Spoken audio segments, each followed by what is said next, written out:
Here's something that I've learned. If a goal doesn't challenge you, it won't change you.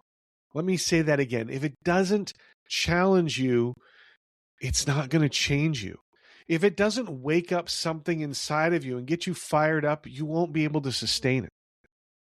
And if it doesn't reflect who you are becoming, it starts to feel like maintenance instead of momentum. Hi, I'm Chris LeBrun, your host of the Wholistic Productivity Podcast. As someone who's never been afraid of dreaming big and going for it all, I often find myself with a lot on my plate. I'm a husband and father, a nonprofit fundraiser, and an entrepreneur. What I've realized is my view of productivity was pretty toxic. After decades of believing that in order to do more, you had to work harder, I began to see productivity as this beautiful thing. Holistic productivity is the idea that you can accomplish your professional, personal, and purpose-driven goals in a healthy way, and doing so will make you happier and more fulfilled. Join me each week as we break down myths about productivity, share practical tips for maximizing your time, energy, and focus, and hear from others about their productivity journey. This is the Wholistic Productivity Podcast. Thank you so much for being here. Welcome to episode number 47 of the Wholistic Productivity Podcast. My name is Chris. I'm a productivity coach and host of the podcast, and so glad that you are here for this today. Got a great episode. I'm excited about this. And, I want to talk about something here at the beginning of the show. I usually talk about this at the end, but I really want to invite you to join the Holistic Productivity community on School. This is an online platform. If you like the podcast, you're going to love School. It is interactive, and we get to have conversations there. It's not just me talking all the time. There's literally members from all around the world. We have games and contests, great resources. I would love to get you into that community and to be able to participate and learn and grow. So check out the link in the show notes. Join us in School. And again, would love to see you there. Now let's get on with this episode. Have you ever had one of those moments where something just unexpectedly clicks in your mind? I had one of those the other day sitting in a doctor's waiting room. It was nothing dramatic, just a normal day. I'm flipping through my phone, waiting to be called back. And, there's some music playing quietly overhead, instrumental smooth jazz. And I wasn't really paying attention to it because, it just kind of sits there in the background. But after a few minutes, I started recognizing the melodies, but I couldn't place them. They were songs that I knew, songs that I even liked, but I couldn't place them because they were softened, they were slowed down, they were stripped of their edge, their uniqueness. Now, don't get me wrong, the musicians were talented and the music wasn't bad. In fact, I really like jazz. I usually like the more upbeat, funky, soulful kind of stuff. But this was fine. It was good. Nothing was off key. It was calm. It was polished. It was pleasant. But it was also designed not to stand out. It was meant to be sort of ignorable, to just be there in the background. And that's when it hit me. That's when I had this realization. This is what happens to our goals. Not because we stop caring, not even because we lack discipline sometimes, but because somewhere along the way we soften them. Think about it. Those songs in the waiting room were still recognizable, but they didn't move me. Nobody was jamming out. And that's probably the idea, right? In a doctor's office, they don't want anybody getting up and dancing or moshing or whatever. But they didn't grab attention. They didn't really make you feel anything. They had been turned into background noise.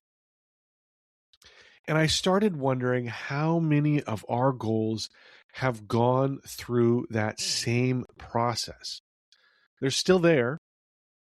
They're still technically intact, still recognizable if we try, if we listen hard enough. Maybe they're written down somewhere in your planner, but they've become so watered down to the point where they don't energize us anymore. Let's pause here for a quick break. We'll be right back. If you've ever gone down the rabbit hole of trying every to-do list or project management app, you know how exhausting it can be. You download the app, you set it up, enter all your data, and then scramble to cancel it before the trial ends. Trust me, I've been there and it's no fun. That's why I love Efficient.app. Alex and Andra, a husband and wife team, have spent over a decade testing and reviewing software of all types so you don't have to. Calendars, project management, banking, planners, email marketing, you name it, they've covered it with honest reviews and side-by-side comparisons. And they don't sugarcoat it. If a tool isn't worth your time, they tell you straight up. I've personally found their reviews super helpful when I was trying to sort through different project management apps. It saved me a ton of time and frustration. Best of all, they often have special deals on the tools they recommend so that you can save money. I'm especially grateful to Efficient.app because they've been supporting the Wholistic Productivity Podcast since the very beginning.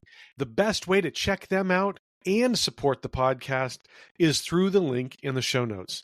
So next time you're looking for software, let Efficient.app do the work for you. Trust me, you will not regret it. They've become familiar, but not compelling.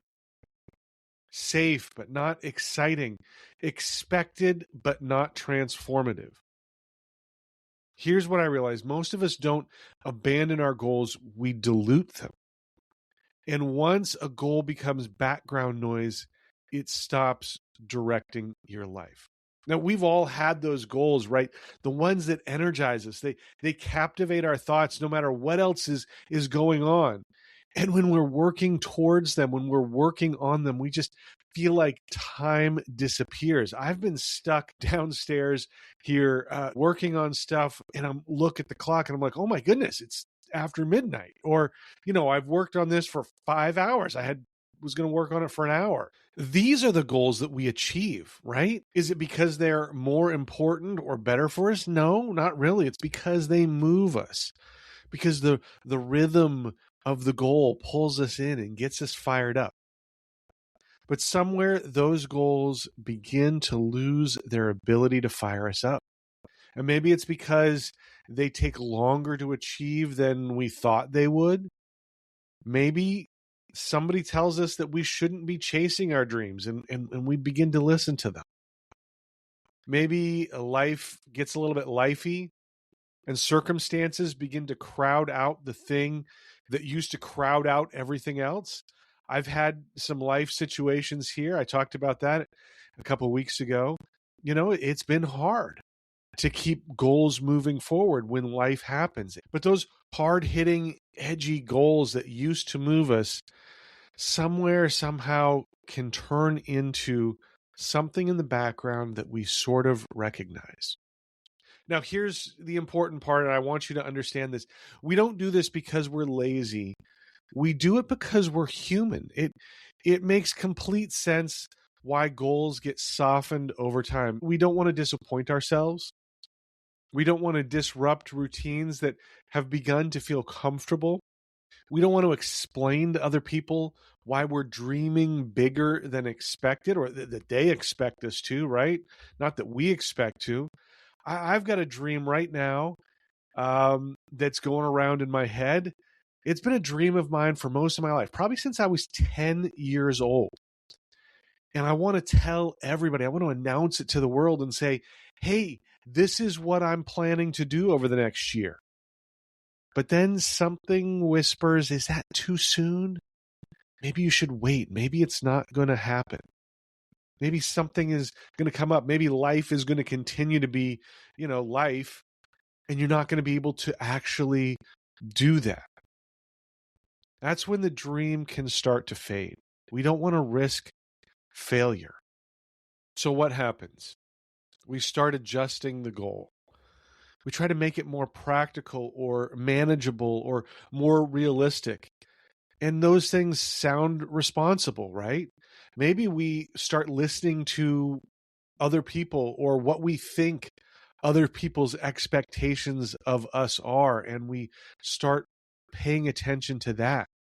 But somehow, slowly, almost without realizing it, the goal loses its edge. It stops stretching us. It stops challenging us. And because of that, it stops changing us. Safety feels good, but safety creates repetition. And growth almost always requires some sort of tension.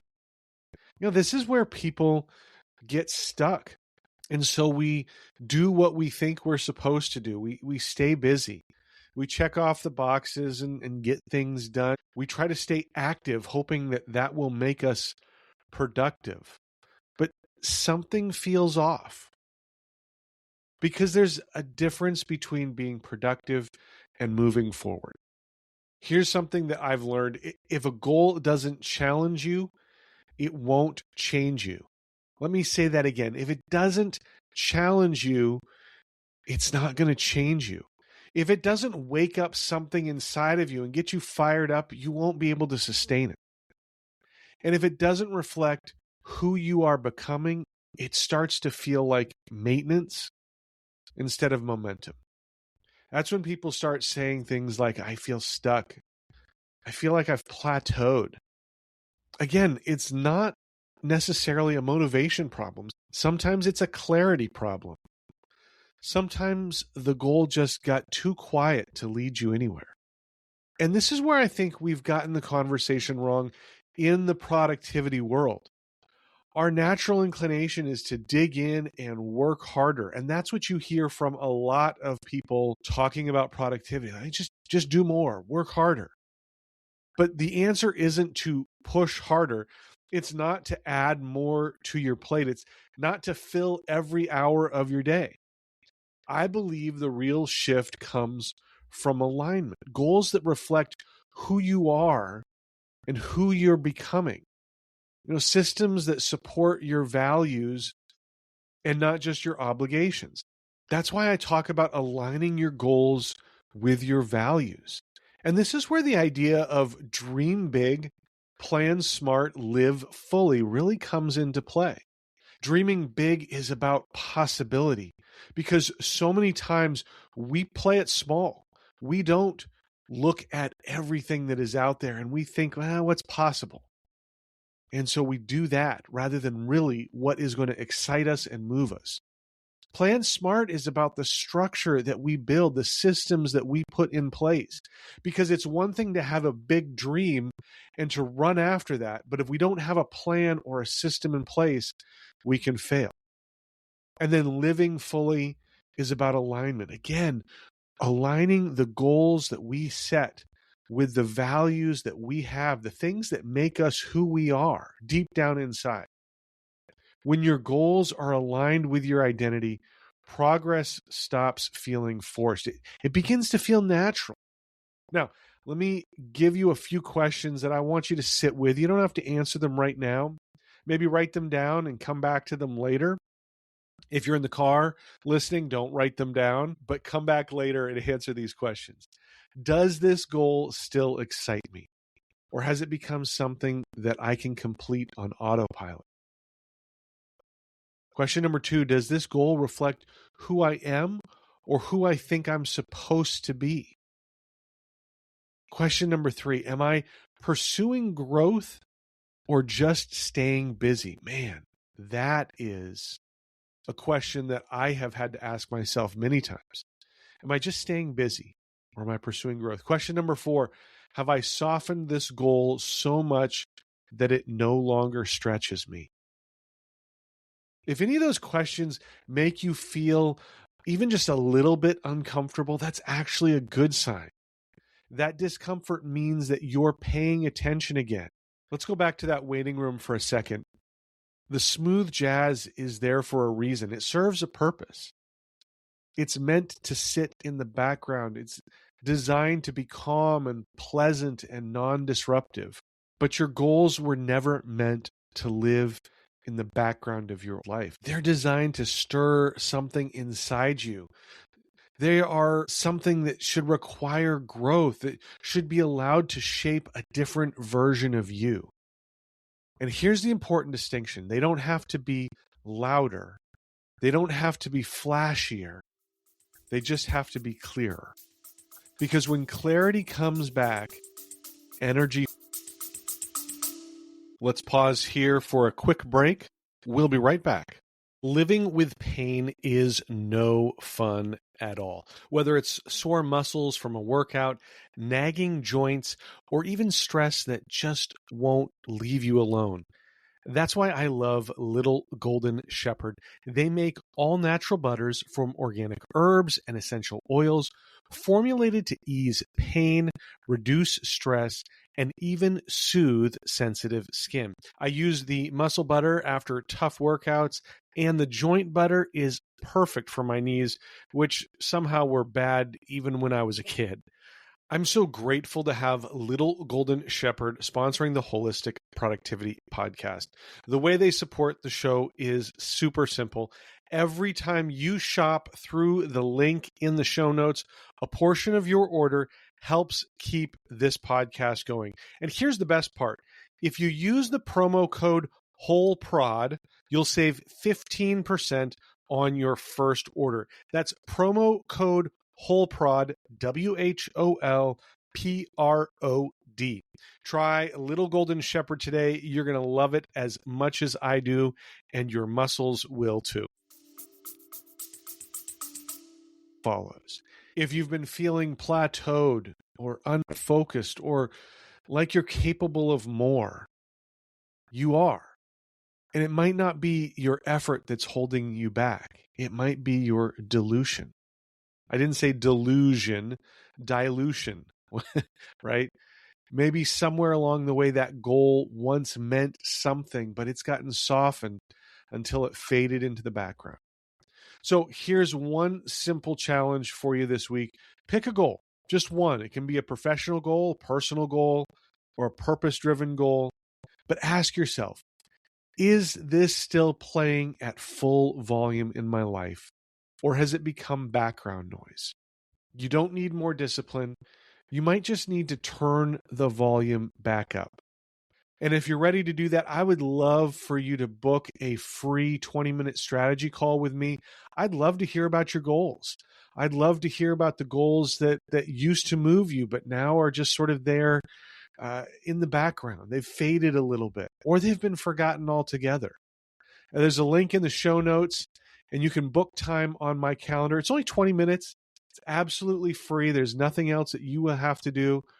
But it may be the thing, that 20 minutes may be the thing that turns your goals around and gets you back to the point where they're not just recognizable, but they actually get you excited again and move you. So before we end this episode, let's recap what we've covered today. I shared that quiet moment of realization in a doctor's waiting room, courtesy of smooth jazz. The songs I was hearing were familiar but not recognizable. They were still technically good, but they had been softened to the point where they faded into the background. And the realization was this: that's exactly what can happen to our goals, not because we stop caring, not because we lose ambition, but because over time we make them safer, more practical, more manageable until they stop stretching us. We talked about how easy it is to dilute a goal without even noticing. We trade excitement for comfort, growth for predictability, momentum for maintenance. We also looked at why this happens. It's the fear of failure or the fear of disappointment, not wanting to disrupt our routines, maybe wanting to stay in what feels responsible and realistic. These are all very human reasons and maybe even responsible. But safe goals rarely lead to transformation. Real progress starts when our goals are aligned with who we are and who we're becoming. They're not louder, they're not flashier, they're just clearer, more honest, more alive. So if there's one thing that I want you to take away from this episode, it's this. If you've been feeling stuck or plateaued, it might not be a discipline issue. It might just be that one of your goals has gotten too quiet to lead you anywhere. So this week, take a few minutes, look at that one goal in your life, ask if it still excites you, if it still stretches you, if it still reflects the person that you're trying to become. And if it doesn't, maybe it's time to turn the volume back up. All right? Well, that's it for the show today. Thank you so much for being here. Check out the show notes, holisticproductivity.com/47. Make sure you're subscribed on your favorite podcast platform or on YouTube. Like, follow, subscribe, all of those things. And you'll get the next episode as soon as it drops on Tuesday. Also, if you don't mind, I'd love to have you rate the show if you found it valuable. I'd love to see that. I like seeing 5 stars. So go ahead and rate the show again on whatever platform you follow this on. And be sure to follow at Wholistic Productivity on Instagram, Facebook, Threads, LinkedIn, YouTube, Substack, all of the social medias. Great productivity tips throughout the week, motivation, things to keep you on that path, things to keep your goals right in front of you and so that they have not faded into the background. I mentioned at the beginning, Holistic Productivity Community on School. Check it out. Link is in the show notes. Love to see you there. And again, thank you so much for listening in. I'm glad that you are putting this time, investing it into your goals and your life. As I always say, my goal with this podcast and really everything that I do with Holistic Productivity is to help you dream big, plan smart, and live fully. So we'll see you next time. Take care.